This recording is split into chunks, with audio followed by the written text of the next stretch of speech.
Hey everybody, it's Eric from Epautos.com, your libertarian car guy. I'm just doing a little follow-up to the video that I did yesterday about the consequences of my Biden moment. And if you didn't catch that video, you can see it on Rumble or YouTube. I've decided to go ahead and mirror the stuff on YouTube, even though I know they're going to probably deplatform me again like they did the last time for daring to question some of the narratives regarding the mass panic event that they like to call the pandemic. Anyway, I had an issue with my 83 Honda GL650 because I managed to lose the one and only key that I had for that bike.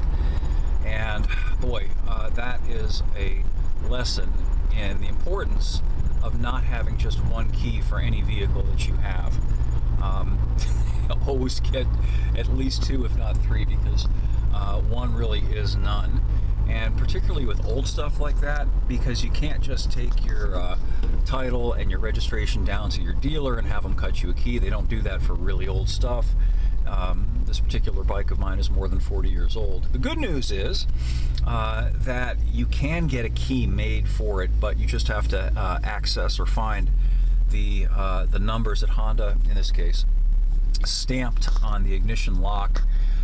And that entails having to take the lock out, which involves some disassembly of the motorcycle. I found out something interesting, though, a little bit too late, because I'd already gone into the guts of the bike. My buddy Graves, who's a professional mechanic, and he's also a Honda Silverwing freak, he's the guy who got me into Silverwings, told me that the all-important code numbers are located elsewhere on these particular bikes.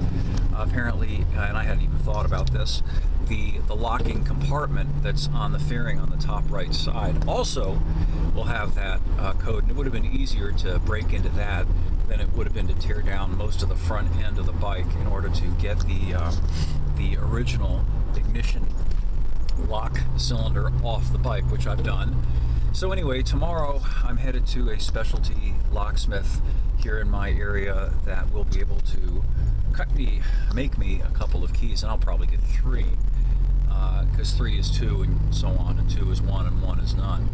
And having at least 2 or if not 3 keys to whatever you've got can be a real godsend when you manage to lose the only key, or the one key that you thought was the only key that you had. It would have been so much nicer to simply go into my lock box and go, here's my spare, maybe go get another spare for the one that I lost, and not have to deal with all of this. But anyway, you live and you learn. Thought I'd update everybody who's been following this about what's going on.